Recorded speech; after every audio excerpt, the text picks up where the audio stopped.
എനിക്ക് ഈ തണുപ്പ് കാലം തുടങ്ങിക്കഴിഞ്ഞാൽ ജലദോഷവും തുമ്മലും ഇല്ലാത്ത ദിവസങ്ങൾ വളരെ കുറവായിരിക്കും. രാവിലെ എഴുന്നേൽക്കുമ്പോൾ ഒന്നും ഒരു കുഴപ്പമുണ്ടാവില്ല. ഒന്ന് ബ്രഷ് ചെയ്ത് മുഖം അങ്ങ് കഴുകി കഴിഞ്ഞാൽ അപ്പം തുടങ്ങും തുമ്മൽ.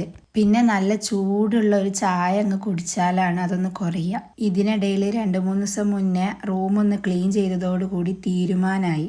ഇപ്പോൾ ഏകദേശം ഒരു 6 മണിയൊക്കെ ആയിട്ടുണ്ടാവും. വെറുതെ ഒന്ന് കൊലായിക്ക് വന്ന് നോക്കിയതാണ്. അത്യാവശ്യം തണുപ്പൊക്കെ ഉണ്ട്. ആ സമയത്ത് ഇതേ മോളും എണീച്ച് വന്നിട്ടുണ്ട്. പിന്നെ അവളെ എങ്ങനെയൊക്കെയോ സോപ്പിട്ട് ബെഡിൽ കൊണ്ടുപോയി കിടത്തി നേരെ അടുക്കളയ്ക്ക് വന്നതാണ്. ദോശയും ചിക്കൻ കറിയുമാണ് ഉണ്ടാക്കുന്നത്. അപ്പം അതിലേക്കുള്ള ഉള്ളിയും തക്കാളിയും ഒക്കെ ഒന്ന് അരിഞ്ഞു കൊടുക്കാമെന്ന് വിചാരിച്ചു ഉമ്മാക്ക്. അത് കഴിഞ്ഞപ്പോൾ നേരെ ദോശ ചുടാൻ നിന്നു. ദോശച്ചട്ടി കേട് വന്നിട്ട് കുറച്ചായി. അതിന് ശേഷം പിന്നെ വാങ്ങിയിട്ടില്ല. അതുകൊണ്ട് തന്നെ ഇപ്പോൾ പാനിലാണ് ദോശ ചുടുന്നത്. ദോശച്ചട്ടിയിൽ ഉണ്ടാക്കുമ്പോൾ നല്ല നേർത്ത ദോശയാണ് കിട്ടുക. ഇതിലാവുമ്പോൾ നല്ല കട്ടിയും ഉണ്ടാവും. അതിലുണ്ടാക്കുന്ന അത്ര ടേസ്റ്റും ഉണ്ടാവില്ല. ഇതിൽ ദോശ ചുടുന്നതുകൊണ്ടുള്ള ഒരേ ഒരു ഗുണം എന്ന് പറയുന്നത് സമയം ലാഭിക്കുക. അതായത് ദോശച്ചട്ടിയിൽ ഒരു 4 ദോശ ചുടുന്നിടത്ത് ഇതിൽ 2 എണ്ണം ചുട്ടാൽ മതി. അത്രയും വലിപ്പം ഉണ്ടാവും ദോശക്ക്. 2 ദോശ കഴിച്ചാൽ തന്നെ വയറ് ഫുള്ളാവും.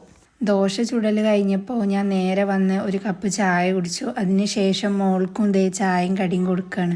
അവളെ കുറേ ദിവസത്തിന് ശേഷം വീണ്ടും അംഗൻവാടി കൊണ്ടാക്കാൻ പോവാണ്. കല്യാണമൊക്കെ ആയതുകൊണ്ട് തന്നെ കുറച്ച് ദിവസം അംഗൻവാടി പോയിട്ടില്ലായിരുന്നു. അംഗൻവാടിക്ക് പോവാന്ന് പറയുമ്പോഴത്തേനും ഞാൻ പോണില്ല എന്ന് പറഞ്ഞ് കരയുന്നതുകൊണ്ട് തന്നെ ടൗണിലേക്കാണ് പോണതെന്ന് പറഞ്ഞിട്ടാണ് കൊണ്ടുപോയിട്ടുണ്ടായിരുന്നത്.